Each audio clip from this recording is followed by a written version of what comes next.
Hi, my name's Ceri Rees from Wild Running. This is the third podcast in our series. Today I'll be talking to Ben Abdelnoor. Ben is an Innovate athlete and he recently set a fastest known time for a Frog Graham round. Hello. Oh, it's Ben. He lives in the Lake District in Ambleside and he's also a part-time chef. Is that right, Ben? Yeah, that's right. I work 4 days a week, so I guess it's not full-time, but it's enough for me, yeah. Okay, but we're not here to talk about sourdough, at least not yet. Ben was going to tell us about his recent Frog Graham round, which is an amphibious equivalent to the Bob Graham round, which is 40 miles with 4 legs of swimming and running. Ben set a fastest known time on the 17th of August this year for the Frog Graham round. So Ben, could you take us through it? You're at the start at the Moot Hall in Keswick. And you're off at, 7 o'clock in the morning? Yeah, I think it was about then, yeah. Was it 7 or 6? I forget. It was pretty early in the morning, put it that way. Okay, so you're alone or you're with a support crew? So I had 2 friends actually had arranged to meet me the night before. I'd arranged, and they would come down and meet me at the Moot Hall, and we would run the first leg together, and one of them said he would swim with me across Bassenthwaite. That was cool. Okay, so the first leg involves is it 9 miles of running? Yeah, that's right. Yeah, 9 miles of running takes you up onto Skiddaw, which is, I think it's the 3rd or the 4th highest mountain in the Lake District. 2,700 feet of climb, is that right? Yeah, so it's a long old climb to the top of Skiddaw, and we set off in the morning, and the weather wasn't great. It was blowing pretty hard on the top, so we didn't hang around. We turned at the top and came back down. Dropped down to the lake. And you're in an improvised wetsuit? Yeah, so I have a wetsuit, a normal wetsuit, the standard one, zips up at the back, great for swimming, great for triathlon. So this one, I bought the exact same, because I knew it was comfortable fit. I turned it round, so the zip's at the front. I cut the arms off. I cut the legs off, just above the knee. So basically you can now run in it. And having the zip at the front meant I can easily access opening it and taking it off down to my waist so I can run in it and not overheat. Yeah, it actually worked really well. I cut the collar as well just because it was chafing a bit. Yeah, it was a great little improvisation. Okay, so chafing, is that something you get even in fresh water? Yeah, you do. Yeah, just more the suit, the rubber will just rub, when you're swimming. It can rub around the neck is where it gets me in triathlon. But then, just repeatedly running in it as well, sort of over the hills, it can start to give you a bit of chafage. But I was prepared. I had a bit of Vaseline applied before I set off, and thankfully I didn't have any problems. And how much food do you have to bring with you, Ben? Took loads of food and didn't eat half of it. It was crazy. I had mini Mars bars, mini Snickers. I had flapjacks, I had energy gels, a load of jelly babies. I did make some savoury stuff. I made up a load of pita bread sandwiches, sort of with cream cheese and stuff in. I ate a fair bit, but yeah, like I say, I did get to the end and probably only eaten half of what I took. So when you get out of the water, do you transition or do you just sort of carry on?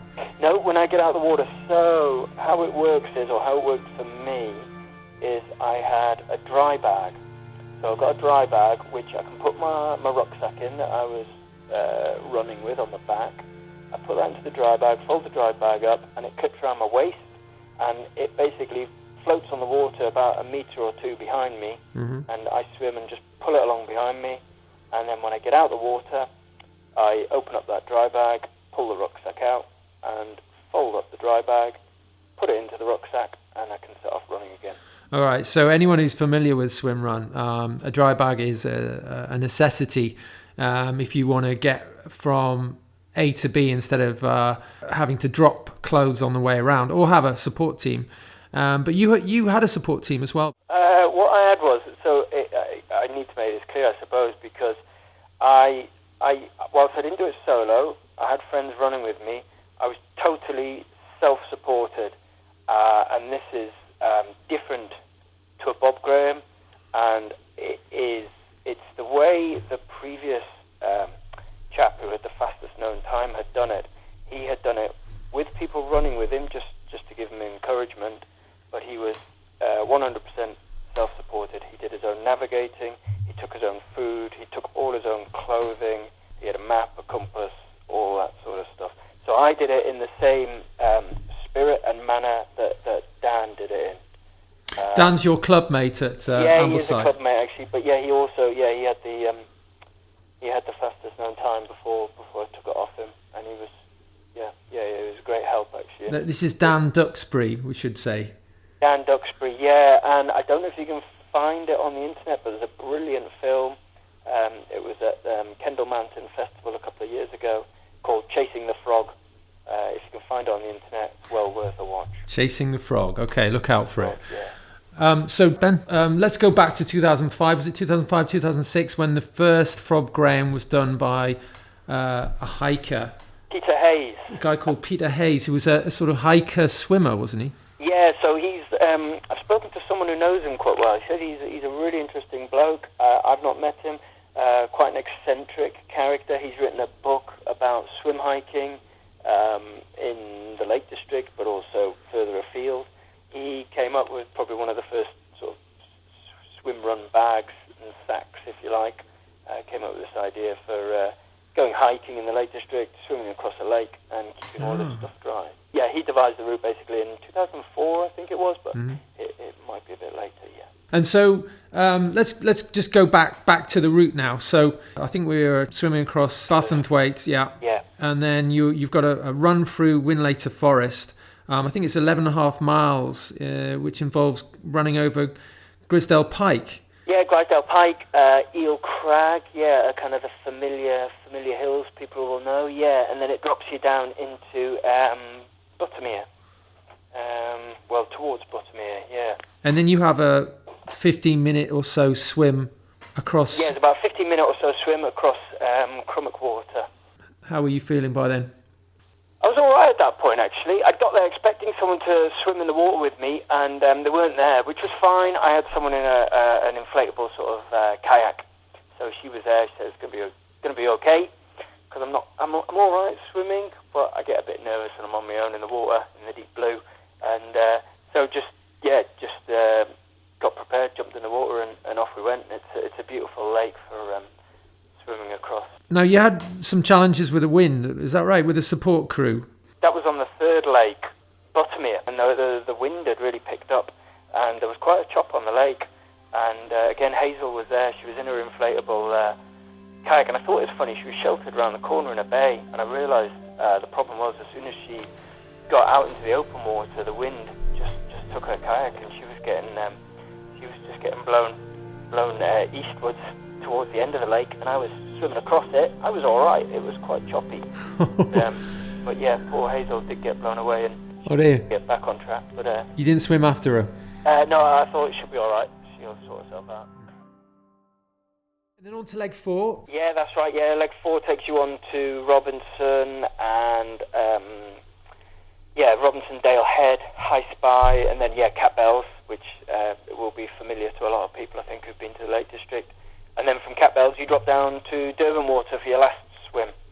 So that leg across Cat Bells is about 10 miles, about 3,500 feet of climbing.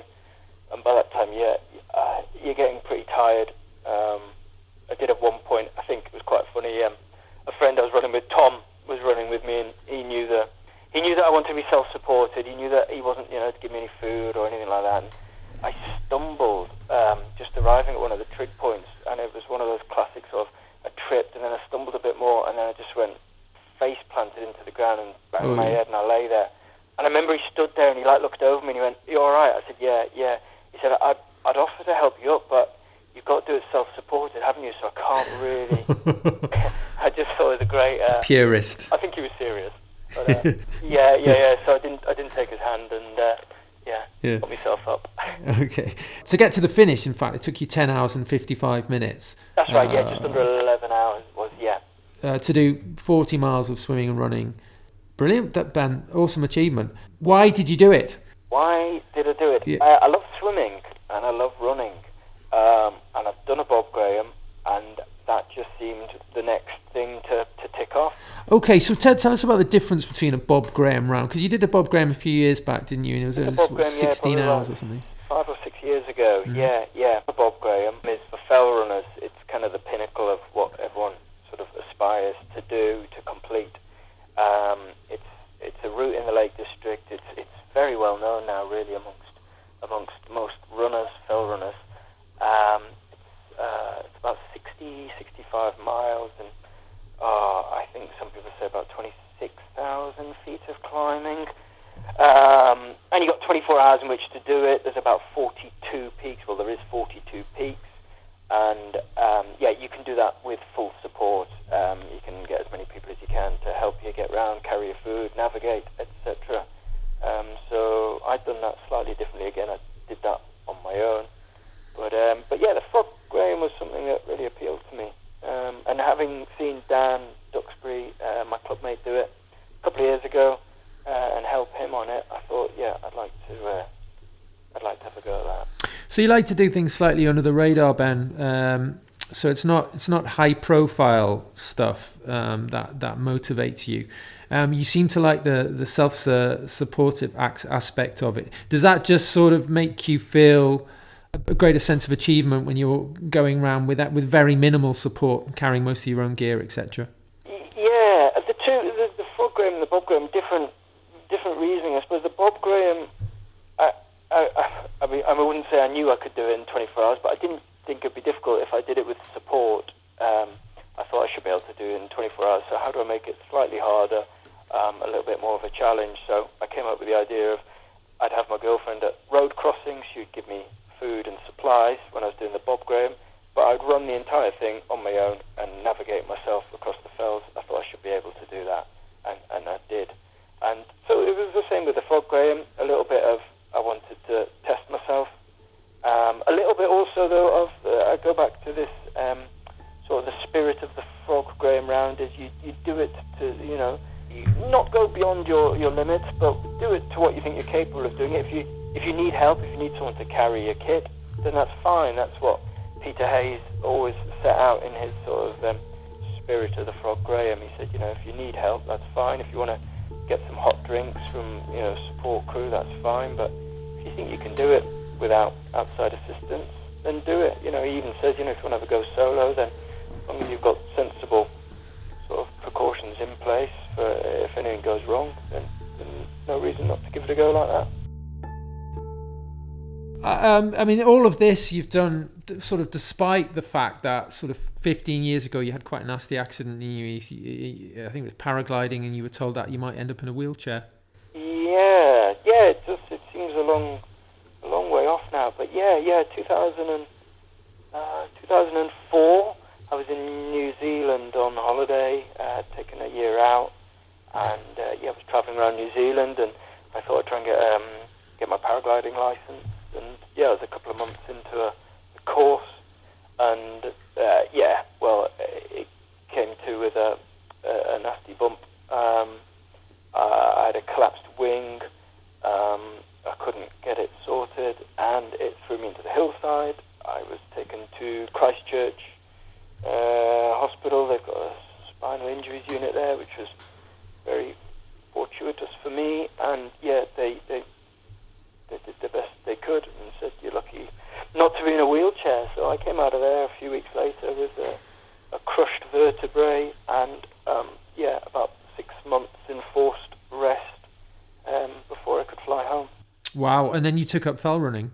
I'd kind of done a little bit before my accident, but that was kind of at the back of my mind. Was always thinking, I hope I'll be able to get back to it. And it took a year, really, before I could even take more than walking steps, as in, it was a year to the day almost before I tried a little run for 30 seconds. Was that a reference point for you then to motivate? Did that give you a source of motivation? I could just be in a wheelchair. Yeah, I'd had it in the diary, I remember, and I kept looking at it. I was back in the Lake District by then, working for the Youth Hostel Association, and I definitely had a date in mind, and I thought, right, that's the day I can still remember. I thought I'll go down to the village. There's a bit of a field there, a playing field. I thought I'll take my running shoes and I'm going to have a to go.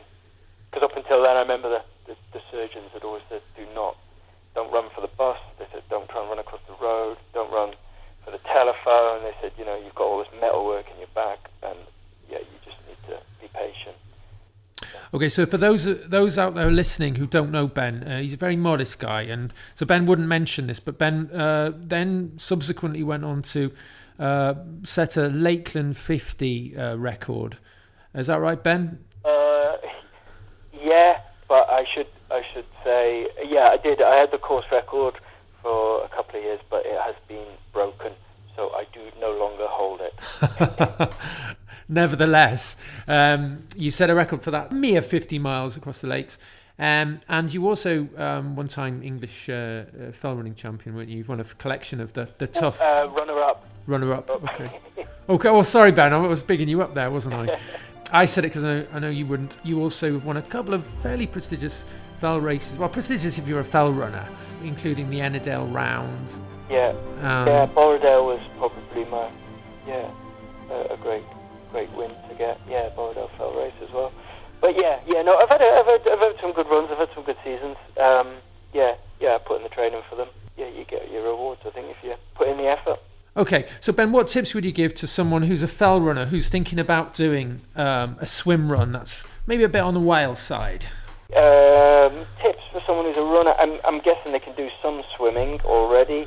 I'd certainly, if they didn't think their stroke or their style was too great, then perhaps get down to a pool or go to some classes just to improve your swim stroke, because I think there's a lot to be gained by an efficient sort of stroke. I know mine's not the best, but I've certainly improved it over the years.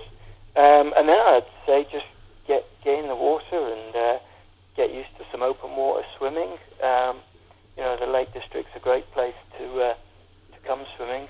I love just any opportunity to jump in a river or jump in a lake or jump in a tarn, So I just get used to that. It's an interesting experience, but it's a really fun experience compared to swimming up and down a swimming pool.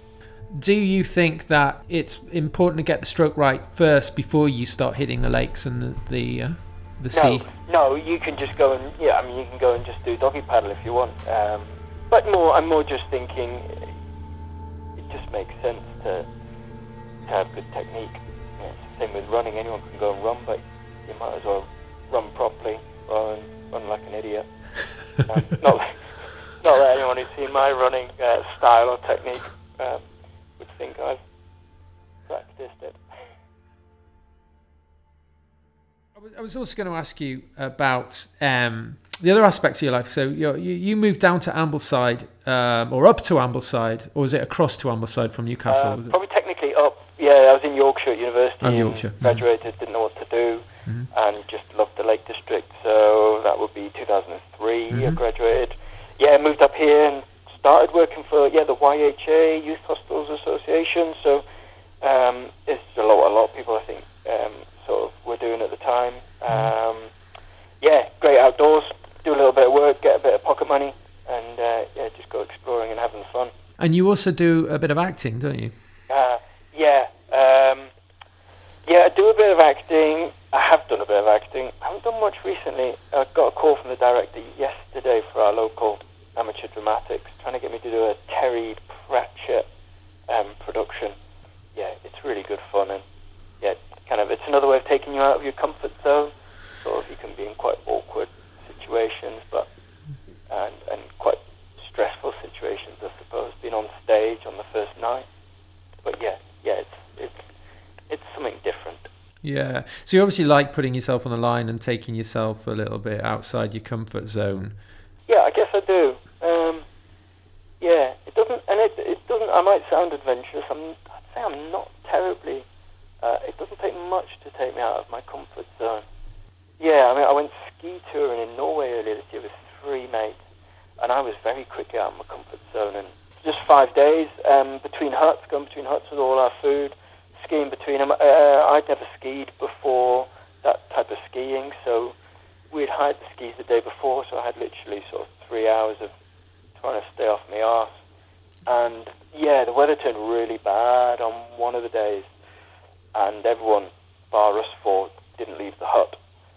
and I certainly wasn't keen. The forecast was like horrible, when you got all these Norwegian ski guides saying that they're not going to go out because the weather's too bad, and there's us four sticking our goggles on and heading out. I did think we were being a bit foolish. And you know what? It turned out all right in the end. We laughed about it. We got to the hut at the next place, and yeah, the snow was piled up against the door, and it was quite interesting trying to get to the loo, which was like 200 yards from the hut, with a blizzard raging around you. But yeah, it was a good experience to bring back. Got some great photos and footage. So you're also an ambassador for Innovate. So I guess that you get to go places that a lot of people wouldn't go, because that's what you do. So yeah, Innovate. Innovate. I've been with them a long time actually. I guess I go back sort of maybe 10 to 15 years. Yeah, they've sent me to all sorts of really cool places, and I've had great fun with them. And yeah, got to meet some wonderful characters and some fantastic athletes. In fact, Ceri, you'll probably remember I met you at the Transalpine run. What'd that be like? I do remember. Yeah, it'd be like 7, 8 years ago. So that's a 8-day stage race. I think our one, the one that you and I did, started perhaps in Germany, and you run from Germany through Switzerland, I think part of Austria was it, and finishes down in Italy. Yeah, and I've done lots of like photo shoots and stuff with Innovate, which has been great fun, sort of getting to, like I say, meet some interesting people, and they've sent me on a few little expeditions. So yeah, no, I'm really grateful to them, and they've supported me in my work. Your partner Greta, she's into training sheepdogs. Yeah, she's getting pretty good at it. Yeah, she's got 3 border collies, and one of which, is doing really well. I've been to see Elf trialing at a few events. Sort of, it works out quite well actually up in the lakes. Probably north of England. I guess it might be everywhere. They quite often have sort of shepherd meets, where there might be a fell race as well as sort of a sheepdog trial. So it kind of works well for both of us. But hey, I've been put to good use. A couple of times we've gone rounding up sheep, and I'm kind of the spare sheepdog that can run up onto a crag and actually communicate with Britta through spoken word rather than whistles and commands. Yeah. So go on, give us a whistle. Give us. Oh no, don't put me on the spot. Is walk on, I think. Okay. Thankfully she's not in the room. And is, I think, lie down, which basically means stop. But yeah. I'm lying down now, by the way. I was going to say someone's going to... I want to go back to swim running now, because there'll be some people who are sort of just getting into swim running, and they'd sort of like to get an idea. And I know you're not an out-and-out swim runner, but nevertheless, you've just got fastest known time for a Frog Graham round, so I think you've got something worthwhile to say about it. You've taken part in a couple, haven't you? So you did the Buttermere swim run. Buttermere swim run, I've done that a couple of times, and Jersey swim run was one I did a few weeks ago, actually. They're fantastic events. They're really well organised. Brecca have put the Jersey one on. I think that was their second event. That's been going a number of years now. Paired event. They're always, as far as I'm aware, they're always paired events. It's quite often a sprint, and they call it a sprint. It's a short race and then a long race. Very roughly, the short races will be about 3-4 hours, I think. The long ones can be, for the winners, 6, 7, 8 hours. So take, for example, this one on Jersey. It was salt water rather than fresh water, which the Buttermere one is. Swimming around sort of 3/4 probably of the island, swimming and running. It's a linear route. They bus you out to the start. It's a fantastic island. I really fell in love with it over the 3-4 days I was there. And we did about 12 or 14 runs and a similar number of swimming. And it's the same sort of principle as the Frog Graham. You sort of, you run in your wetsuit and you keep your shoes on. You are allowed aids like a pull buoy, which you can stick between your legs. For people who don't know, Ben, just to explain the difference between a tow buoy and a pull buoy. Okay, so a pull buoy is just solely a flotation aid. It's a piece of foam. It goes in between your legs, so that when you're swimming, You stick it between your legs, and it gives your legs buoyancy, so that if you're not great at swimming, you don't have to worry about kicking your legs too much. It also gives you a chance to rest your legs. Then when you get out of the water, it's on a bit of cord, and you can just move it to the outside of your thigh and carry on running. I didn't actually use one of those, but I did use a pair of hand paddles. Now, hand paddles are kind of what they sound like. They're pieces of plastic which you strap onto your hand, and they give your shoulder to work out, because obviously you've got this thing the size of either a side plate or a dinner plate attached to your hand, and it just helps pull you through the water. Like I say, it does tire your shoulders out, but it does get you through there. But it's not mandatory, is it, to have... Not mandatory, no. But you're allowed to use it. The other bit of kit that our pair used was a tether, a bungee cord, which goes around each of our waists, and links us together. It was about 3 meters long, this bungee cord. And the bungee cord can be improvised, can't it? Yeah, absolutely. I took down... I didn't know we would have one, so I took my girlfriend's dog lead. She's got a dog lead that's kind of elasticated, so I was just going to use that. So you can improvise with anything. Thankfully, someone actually had a proper one, so we used that. So basically, Paul was my partner, and when he was swimming, I would tuck in behind him. He was a stronger swimmer, and the bungee kind of does pull you a little bit, but it also just gives you a bit of guidance in the water, whereas on land you can use it as well. I used it at Bottomere with a friend. She wasn't so strong on the run, so we kept it attached while we were running, and it just helped keep us in contact. So the logic behind a swim run, I mean, I suppose the romance of it, in a way, it's kind of the antithesis to a triathlon, isn't it? Because you don't really have a transition. You just completely self-sufficient. You bring your gear with you. You're organised. You have to plan it, but it's not like packing to go on holiday or something like that. Yeah. There's not a lot of kit required. There are feed stations, so Breca do put on a really good sort of array of fruit and energy bars and drinks and stuff. But yeah, you don't need an awful lot of kit. Whereas everyone always says triathlon, you just need a big box full of all your swimming stuff, your cycling stuff, your running stuff, and it becomes a bit geeky and it can get a bit money orientated. Who's got the most expensive bit of kit to help them through a triathlon? Swim running is a lot more simple and straightforward. I should just explain that swim running sort of came to the UK about 5 years ago, but it came from Sweden, the Ortillo, which was about sort of 15 odd years ago, which was the result of a sort of drunken bet between two friends who wanted to try and swim between islands on the archipelago in Stockholm, and it turned into a sort of marathon challenge, and it all sort of came from that, really, didn't it, originally? Yeah, that's the original one, and I think Otelo also have one now. I think they have a couple of events in the UK, maybe. It's kind of a brand now that's kind of going global a bit. Would you fancy that? I'm happy doing the ones I've done. I've enjoyed Bottomere, it's fantastic. Jersey was amazing. But as for the Otelo one, I hear it's got a lot of swimming in it, so I might give that one a miss.